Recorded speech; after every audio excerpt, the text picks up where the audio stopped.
Everyone, welcome back to our channel ಪ್ರೀತಿಯಿಂದ Anushruti. So ಹೇಗಿದ್ದೀರಾ ಎಲ್ಲರೂ? ಯಾವಾಗ್ಲೂ ಆರಾಮಾಗಿ ಖುಷಿಯಾಗಿ ನಗಾಡ್ತಾ ಇರಿ ಅಂತ ಹೇಳ್ತಾ ಇವತ್ತಿನ ವಿಡಿಯೋನ ನಾನು ಸ್ಟಾರ್ಟ್ ಮಾಡ್ತಾ ಇದ್ದೀನಿ. ಸೊ ಇವತ್ತಿನ ವಿಡಿಯೋದಲ್ಲಿ ನೀವು ಏನು ನೋಡಬಹುದು ಅಂತ ಹೇಳೋದಾದರೆ, ನಾನು ಅಕ್ಕಿ ಹಪ್ಪಳನ ಹೇಗೆ ಮಾಡೋದು ಅಂತ ಹೇಳಿ ಇಲ್ಲಿ ತೋರಿಸ್ಕೊಡ್ತೀನಿ. ಅಕ್ಕಿ ಹಪ್ಪಳನ ಬೇರೆ ಬೇರೆ ಊರಲ್ಲಿ ಬೇರೆ ಬೇರೆ ಹೆಸರಿಂದ ಕರೀತಾರೆ. ನಮ್ಮ ಕಡೆ ಎಲ್ಲ ಹೊಯ್ಯ ಹಪ್ಪಳ ಅಂತ ಕರೀತಾರೆ, ಕೆಲವು ಕಡೆ ಹಬೆ ಹಪ್ಪಳ ಅಂತ ಕರೀತಾರೆ, ಕೆಲವು ಕಡೆ ಅಕ್ಕಿ ಹಪ್ಪಳ ಅಂತ ಕೂಡ ಕರೀತಾರೆ.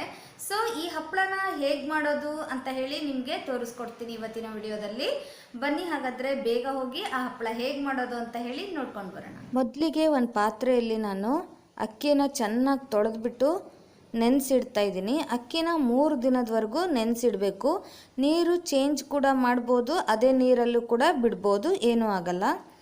ಈಗ ಇದು 3 ದಿನ ನೆನೆಸಿಟ್ಟಾಗಿದೆ. ಇದು 3 ದಿನದ ಅಕ್ಕಿ ಇದು. ಈಗ ಇದನ್ನು ರುಬ್ಬುವಾಗ ನಾವು 3 ದಿನ ಆದಮೇಲೆ ಅಕ್ಕಿ ಜೊತೆಗೆ ರುಬ್ಬುವಾಗ ಈರುಳ್ಳಿ, ಬೆಳ್ಳುಳ್ಳಿ, ಹಾಗೆಯೇ ಓಂಕಾಳು, ಉಪ್ಪು, ರುಚಿಗೆ ತಕ್ಕಷ್ಟು ಉಪ್ಪು, ಕರಿಬೇವು, ಜೀರಿಗೆ, ಕೊತ್ತಂಬರಿ ಕಾಳು, ಹಾಗೆಯೇ ಖಾರದ ಪುಡಿ ಕೂಡ ಹಾಕ್ಕೊಳ್ತಾ ಇದ್ದೀನಿ. ಹಿಟ್ಟು ರುಬ್ಬುವ ಅರ್ಧ ಗಂಟೆ ಮುಂಚೆ ನಾನಿಲ್ಲಿ ಸಾಬುದಾನಿಯನ್ನು ನೆನೆಸಿಟ್ಟಿದ್ದೆ. ಅರ್ಧ ಗಂಟೆ ಇವಾಗ ನೆಂದಾಗಿದೆ. ಈಗ ನಾವು ಅಕ್ಕಿಯನ್ನು ರುಬ್ಬೋಣ. ಈಗ ನಾವು ಅಕ್ಕಿನ ರುಬ್ಕೊಳ್ಳೋಣ. ಅಕ್ಕಿ ರುಬ್ಬಕ್ಕೂ ಮುಂಚೆ ನೆನೆಸಿಟ್ಟಿರೋ ಅಕ್ಕಿನ ಚೆನ್ನಾಗಿ ಸೋಸ್ಕೊಂಡು ನೀರೆಲ್ಲ ತೆಗೆದುಬಿಟ್ಟು ಮಿಕ್ಸಿ ಜಾರ್ಗೆ ಅಕ್ಕಿನ ಹಾಕ್ಕೊಳ್ಳಿ. ನಂತರ ಈರುಳ್ಳಿ, ಬೆಳ್ಳುಳ್ಳಿ, ಹಾಗೆಯೇ ಕೊತ್ತಂಬರಿ ಕಾಳು, ರುಚಿಗೆ ತಕ್ಕಷ್ಟು ಉಪ್ಪು, ಖಾರದ ಪುಡಿ, ಜೀರಿಗೆ, ಓಂಕಾಳು, ಕರಿಬೇವು, ಹೀಗೆ ಎಲ್ಲದನ್ನು ಹಾಕಿಬಿಟ್ಟು ನಂತರ ನೆನೆಸಿರೋ ಸಾಬುದಾನಿ ಕೂಡ ಹಾಕ್ಕೊಂಡು ನುಣ್ಣಗೆ ಪೇಸ್ಟ್ ಆಗೋ ಥರ ಚೆನ್ನಾಗಿ ರುಬ್ಕೊಳ್ಬೇಕು. ನೆನಪಿರಲಿ, ಇದು ದೋಸೆ ಹಿಟ್ಟಿನ ಹದಕ್ಕೆ ಬೇಡ. ದೋಸೆ ಹಿಟ್ಟಿನಿಗಿಂತ ಸ್ವಲ್ಪ ತಿಕ್ಕಾಗಿ ಇರಬೇಕು, ಸ್ವಲ್ಪ ದಪ್ಪ ಹಿಟ್ಟನ್ನು ಮಾಡಬೇಕು. ತುಂಬ ತೆಳುವಾಗಿ ರುಬ್ಕೋಬಾರ್ದು ಇದನ್ನು. ನೋಡಿ, ಇವಾಗ ಹಿಟ್ಟು ರುಬ್ಬಿ ಆಯಿತು. ಇಷ್ಟು ಕನ್ಸಿಸ್ಟೆನ್ಸಿಯಲ್ಲಿ ನಾವು ಹಿಟ್ಟನ್ನು ರುಬ್ಬಬೇಕು. ದೋಸೆ ಹಿಟ್ಟಿನ ಹದಕ್ಕೆ ಬೇಡ, ಸ್ವಲ್ಪ ದಪ್ಪಾಗಿದ್ದರೆ ಚೆನ್ನಾಗಾಗುತ್ತೆ ಹಪ್ಪಳ. ಈಗ ಇದು ಅಷ್ಟು ರುಬ್ಬಿ ಆಯಿತು. ಈ ಹಿಟ್ಟನ್ನು ನಾವು ರುಬ್ಬಿ ಆದಮೇಲೆ 1 ದಿನ ಹಾಗೆ ಬಿಡಬೇಕು. 1 ದಿನ ಆದ ನಂತರ ನಾವು ಹಪ್ಪಳ ಮಾಡೋದಕ್ಕೆ ಈ ಹಿಟ್ಟು ರೆಡಿಯಾಗಿರುತ್ತೆ. ನೆಕ್ಸ್ಟ್ ಡೇ ಹಪ್ಪಳ ಮಾಡೋಕ್ಕೂ ಮುಂಚೆ 4 ಅವರ್ಸ್ ಮುಂಚೆ ನಾನು ಉದ್ದಿನಬೇಳೆನ ಚೆನ್ನಾಗಿ ತೊಳೆದ್ಬಿಟ್ಟು ಅದನ್ನು ಕೂಡ ಒಂದು ಅರ್ಧ ಗಂಟೆಯಿಂದ 1 ಅವರ್ ನೆನೆಸ್ಬಿಟ್ಟು ಈ ಉದ್ದಿನಬೇಳೆ ಕೂಡ ಚೆನ್ನಾಗಿ ನುಣ್ಣಗೆ ರುಬ್ಕೊಂಡು ನಾವು ಮಾಡಿಟ್ಟಿರೋ ಹಿಟ್ಟಿಗೆ ಹಾಕೋಬೇಕು. ಹಿಟ್ಟಿಗೆ ಉದ್ದಿನಬೇಳೆ ಇದನ್ನು ಮಿಕ್ಸ್ ಮಾಡೋದ್ರಿಂದ ಹಪ್ಪಳ ಸ್ವಲ್ಪನೂ ಹರಿಯೋದಿಲ್ಲ, ನೀಟಾಗಿ ಬರ್ತವೆ, ಚೆನ್ನಾಗಿ ಬರ್ತವೆ.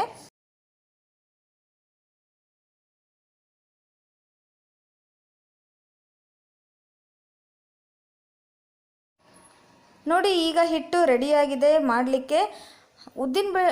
ಉದ್ದಿನಬೇಳೆನ ನಾವು ರುಬ್ಬಿ ಹಾಕಿ ಆದಮೇಲೆ ಅದನ್ನು ಅರ್ಧ ಗಂಟೆ ಬಿಟ್ಟುಬಿಟ್ರೆ ಚೆನ್ನಾಗಿ ಹಪ್ಪಳ ಬರ್ತವೆ. ಈಗ ಹಿಟ್ಟು ರೆಡಿಯಾಗಿದೆ. ನಾನು ಉದ್ದಿನಬೇಳೆ ಮಿಕ್ಸಿ ಮಾಡಿ ಆದಮೇಲೆ ಅರ್ಧ ಗಂಟೆ ಬಿಟ್ಟಿದ್ದೆ ನಾನು. ಈಗ ಇದನ್ನು ತಟ್ಟೆ ಇಡ್ಲಿ ಸ್ಟ್ಯಾಂಡ್ ಬರುತ್ತಲ್ಲ, ಅದರಲ್ಲಿ ನಾನು ಮಾಡ್ತಾಯಿದ್ದೀನಿ. ತಟ್ಟೆಗೆ ಫಸ್ಟು ನಾನು ಆಯಿಲ್ನ ಹಚ್ಕೋತಾ ಇದ್ದೀನಿ. ಸ್ವಲ್ಪ ಎಣ್ಣೆ ಹಚ್ಕೊಳ್ಳೋದ್ರಿಂದ ಹಪ್ಪಳ ಬೇಗನೆ ನೀಟಾಗಿ ಹರಿದೇನೆ ನಾವು ಮೇಲೆ ಎದ್ದು ಬಿಡುತ್ತೆ. ಹಾಗಾಗಿ ನಾನು ಎಣ್ಣೆ ಹಚ್ಕೋತಾ ಇದ್ದೀನಿ.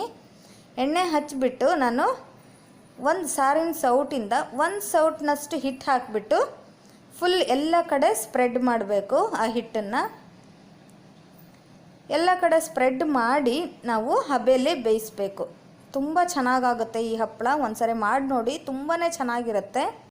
ಹಾಗೆಯೇ ನಾನು ಎಲ್ಲ ಪ್ಲೇಟಿಗೂ ಕೂಡ ನಾನು ಹಿಟ್ಟನ್ನು ಹಾಕಿಬಿಟ್ಟು ಹಬೆಯಲ್ಲಿ ಬೇಯಿಸ್ತಾ ಇದ್ದೀನಿ. ಇಡ್ಲಿ ಪಾತ್ರೆಯಲ್ಲಿ ನಾವು ಈ ಹಪ್ಪಳನ ಬೇಯಿಸಬೇಕಾಗುತ್ತೆ. ಹಬೆಯಲ್ಲಿ ಬೇಯೋದ್ರಿಂದ ಇದಕ್ಕೆ ಹಬೆ ಹಪ್ಪಳ ಅಂತ ಕೂಡ ಹೇಳ್ತಾರೆ, ಅಥವಾ ಅಕ್ಕಿ ಹಪ್ಪಳ, ಹೊಯ್ಯ ಹಪ್ಪಳ ಅಂತ ಕೂಡ ಹೇಳ್ತಾರೆ. ಇದನ್ನು ಒಂದು 6 ರಿಂದ 8 ನಿಮಿಷ ನಾವು ಈ ಹಬೆಯಲ್ಲಿ ಬೇಯಿಸಬೇಕಾಗುತ್ತೆ ಇಡ್ಲಿ ಪಾತ್ರೆಯಲ್ಲಿ. ಈಗ ನೋಡಿ, ಇದು ಬೆಂದಿದೆ, ತುಂಬಾ ಚೆನ್ನಾಗಾಗಿದೆ. ಸ್ವಲ್ಪ ನೀರನ್ನು ನಾವು ಸ್ವಲ್ಪ ಚಿಮುಕಿಸ್ಬಿಟ್ಟು ಆ ಹಪ್ಪಳನ ತೆಗೆದ್ರೆ ಸಾಕು, ತುಂಬಾ ಚೆನ್ನಾಗಿ ಬರ್ತವೆ.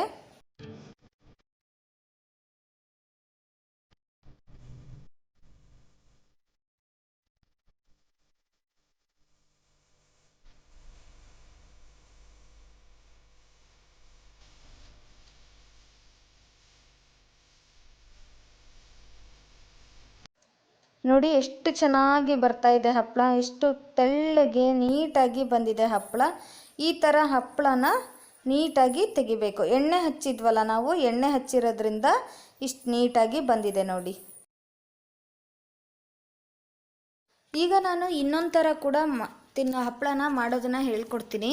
ಈಗ ನಾವು ತಟ್ಟೆಗೆ ಈ ಥರ ಹಿಟ್ಟನ್ನು ಹಾಕಿ ಆದಮೇಲೆ ಆ ಹಿಟ್ಟಿನ ಮೇಲೆ ಸ್ವಲ್ಪ ಈರುಳ್ಳಿನ ಚಿಕ್ಕದಾಗಿ ಹೆಚ್ಚಿಬಿಟ್ಟು, ಈರುಳ್ಳಿ ಮತ್ತು ಕೊತ್ತಂಬರಿ ಸೊಪ್ಪನ್ನು ಚಿಕ್ಕದಾಗಿ ಹೆಚ್ಚಿಟ್ಕೊಂಡು ಅದನ್ನು ನಾವು ಈ ಹಿಟ್ಟಿನ ಮೇಲ್ಗಡೆ ಹಾಕಿಬಿಟ್ಟು ಹಬೆಯಲ್ಲಿ ಬೇಯಿಸಿ ತಿಂದರೆ ತುಂಬಾ ಚೆನ್ನಾಗಾಗುತ್ತೆ.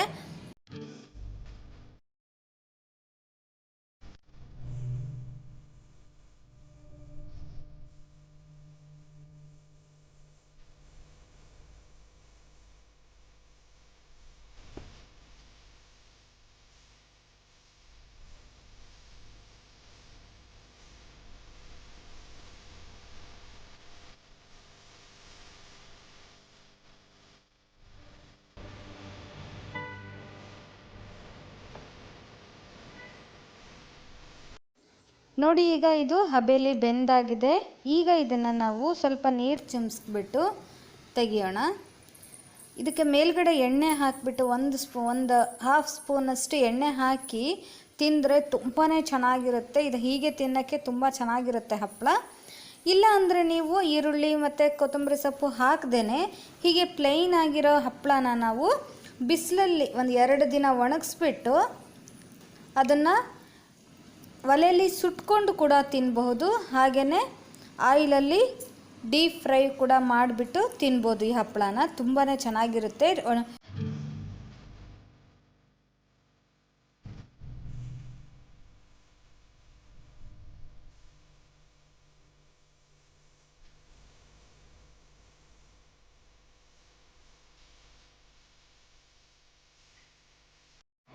ಹಪ್ಪಳ ಮಾಡೋದಕ್ಕೆ ತಟ್ಟೆ ಇಡ್ಲಿ ಸ್ಟ್ಯಾಂಡ್ ಬೇಕು ಅಂತಲೇ ಏನಿಲ್ಲ. ನಾವು ಒಂದು ಪಾತ್ರೆಯಲ್ಲೇ ನೀರು ಕುದಿಯೋಕ್ಕೆ ಇಟ್ಬಿಟ್ಟು ಒಂದು ತಟ್ಟೆಯಲ್ಲಿ ಹಿಟ್ಟು ಹಾಕಿಬಿಟ್ಟು ಅದನ್ನು ನಾವು ಕುದಿಯೋ ನೀರಿನ ಮೇಲ್ಗಡೆ ಈ ತಟ್ಟೆನ ಇಟ್ಬಿಟ್ಟು ಅದು ಬೆಳ್ಳಗಾದ ಮೇಲೆ ಮತ್ತೆ ಮಗುಚಿ ಅದು ತಟ್ಟೆನ ಇಟ್ಬಿಟ್ರೆ ಸಾಕು. ಅದು 2 ನಿಮಿಷದಲ್ಲಿ ಹಪ್ಪಳ ಕೂಡ ಚೆನ್ನಾಗಿ ಬೆಂದಿರುತ್ತೆ. ಈ ಥರ ಕೂಡ ಮಾಡಬಹುದು. ಇದು ಒಣಗಿರೋ ಹಪ್ಪಳ. ಈಗ ಹಪ್ಪಳ ಚೆನ್ನಾಗಿ ಒಣಗಿದೆ ನೋಡಿ. ನಾನು ಇದನ್ನು ಒಲೆಯಲ್ಲಿ ಸುಟ್ಟಿರೋ ಹಪ್ಪಳ. ಇದು ಒಲೆಯಲ್ಲಿ ಸುಟ್ಟಿರೋ ಹಪ್ಪಳ ತುಂಬಾ ಚೆನ್ನಾಗಿರುತ್ತೆ. ಮೇಲ್ಗಡೆ ಸ್ವಲ್ಪ ಎಣ್ಣೆನ ಹಾಕ್ಕೊಂಬಿಟ್ಟು ತಿನ್ನಬೇಕು ಅಷ್ಟೇ. 1-2 ಡ್ರಾಪಷ್ಟು ಎಣ್ಣೆ ಹಾಕ್ಕೊಂಡು. ಇದು ಆಯಿಲಲ್ಲಿ ಡೀಪ್ ಫ್ರೈ ಮಾಡಿರೋ ಹಪ್ಪಳ. ಓಕೆ ಫ್ರೆಂಡ್ಸ್, ನೋಡಿದ್ರಲ್ಲ ಹೇಗನ್ನಿಸ್ತು ಈ ಹಪ್ಪಳದ ರೆಸಿಪಿ? ಚೆನ್ನಾಗಿತ್ತು ಅಲ್ವಾ? ನನಗಂತೂ ತುಂಬಾ ಇಷ್ಟ ಆಗಿರೋಂಥ ಹಪ್ಪಳ ಇದು. ಎಲ್ಲರಿಗೂ ಕೂಡ ನಮ್ಮ ಮನೆಯಲ್ಲಿ ಈ ಹಪ್ಪಳ ತುಂಬಾ ಇಷ್ಟ ಆಗುತ್ತೆ. ನನ್ನ ದೊಡ್ಡ ಮಗಳಂತೂ ತುಂಬಾ ಇಷ್ಟಪಟ್ಟು ಈ ಹಪ್ಪಳನ ತಿಂತಾಳೆ. ಓಕೆ, ಹಾಗಾದರೆ ಈ ವಿಡಿಯೋ ನಿಮಗೆ ಇಷ್ಟ ಆಯಿತು ಅನ್ಕೋತೀನಿ. ಓಕೆ, ಲಾಸ್ಟ್ಗೆ ಬಾಯ್ ಹೇಳೋಕ್ಕೂ ಮುಂಚೆ ಒಂದು ಮಾತು. ಇನ್ನೂ ಆದರೂ ನೀವು ನಮ್ಮ ಚಾನಲ್ನ ಸಬ್ಸ್ಕ್ರೈಬ್ ಮಾಡ್ದೇ ನೋಡ್ತಾ ಇದ್ದರೆ ದಯವಿಟ್ಟು ಈಗಲೇ ಸಬ್ಸ್ಕ್ರೈಬ್ ಮಾಡಿ. ಹಾಗೆಯೇ ನಮ್ಮ ಚಾನಲ್ನಲ್ಲಿ ಬರ್ತಿರೋ ಎಲ್ಲ ವಿಡಿಯೋಸು ನಿಮಗೆ ಹೇಗೆ ಅನ್ನಿಸ್ತಿದೆ, ಇಷ್ಟ ಆಗ್ತಿದೆಯಾ ನಿಮಗೆ? ಇಷ್ಟ ಆದರೆ ದಯವಿಟ್ಟು ಲೈಕ್ ಬಟನ್ ಒತ್ತೋದನ್ನು ಮಾತ್ರ ಮರಿಬೇಡಿ. ಓಕೆ, ಹಾಗಾದರೆ ಸಿಗೋಣ ಮತ್ತೊಂದು ಇಂಟ್ರೆಸ್ಟಿಂಗ್ ವಿಡಿಯೋ ಒಂದಿಗೆ. ಅಲ್ಲಿವರೆಗೂ ಬಾಯ್.